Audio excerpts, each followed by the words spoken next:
क्या आपने कभी सोचा है कि अगर कोई भक्त पूरी दुनिया से हार जाए तो क्या भगवान उसकी मदद करने स्वयं आते हैं? आज की कथा भक्तमाल की ऐसी भावुक घटना है जिसे सुनकर आपकी आंखें नम हो जाएंगी।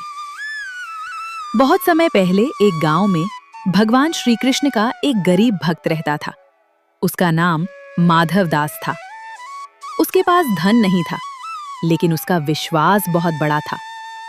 उसकी एक बेटी थी जो विवाह योग्य हो चुकी थी। माधव दास रोज भगवान के सामने बैठकर भजन करता और कहता, हे ठाकुर जी, ये बेटी आपकी अमानत है, इसका विवाह भी आप ही कराइए। धीरे धीरे विवाह का दिन आ गया। लड़के वालों ने संदेश भेजा कि विवाह में सभी व्यवस्थाएं अच्छी होनी चाहिए, नहीं तो समाज में अपमान होगा। ये सुनकर माधव दास की पत्नी रोने लगी। उसने कहा, हमारे घर में तो 2 वक्त का भोजन भी मुश्किल से बनता है, इतना बड़ा खर्च कैसे होगा? माधव दास मुस्कुराकर बोला, जब बेटी भगवान की है तो चिंता भी भगवान की है।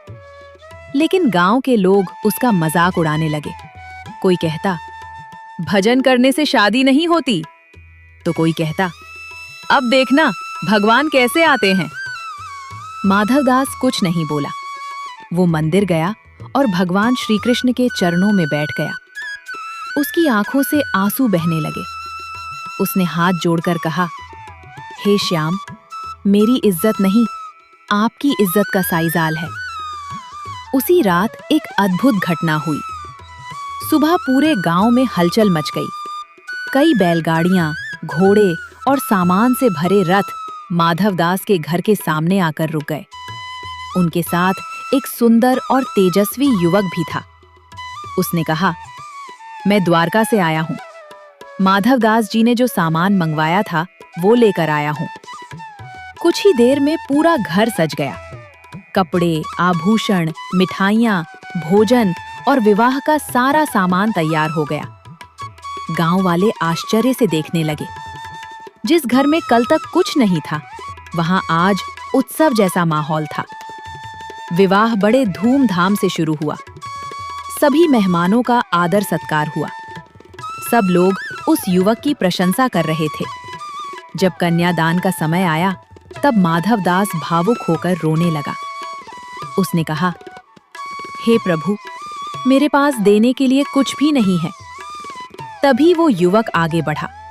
उसने बेटी का हाथ दूल्हे के हाथ में रख दिया। उस क्षण पूरे वातावरण में एक दिव्य सुगंध फैल गई। माधव दास ने उस युवक की ओर देखा। उसके चेहरे पर अद्भुत मुस्कान थी। अचानक उसकी आंखों में श्री कृष्ण का स्वरूप दिखाई देने लगा। मोर मुकुट, पीतांबर और मधुर मुस्कान। माधव दास समझ गया। उसकी आंखों से आंसू बहने लगे। वो भगवान के चरणों में गिर पड़ा और बोला, हे प्रभु, आप स्वयं आ गए। लेकिन अगले ही पल भगवान अदृश्य हो गए। सिर्फ बांसुरी की मधुर ध्वनि सुनाई दे रही थी। उस दिन पूरे गांव को समझ में आ गया कि भगवान कभी अपने सच्चे भक्त को अकेला नहीं छोड़ते। याद रखिए, जब इंसान के सारे रास्ते बंद हो जाते हैं, तब भगवान अपना रास्ता खोल देते हैं। अगर विश्वास सच्चा हो तो भगवान केवल सुनते ही नहीं, स्वयं आकर भक्त की लाज भी रखते हैं। राधे राधे। जय श्री कृष्ण।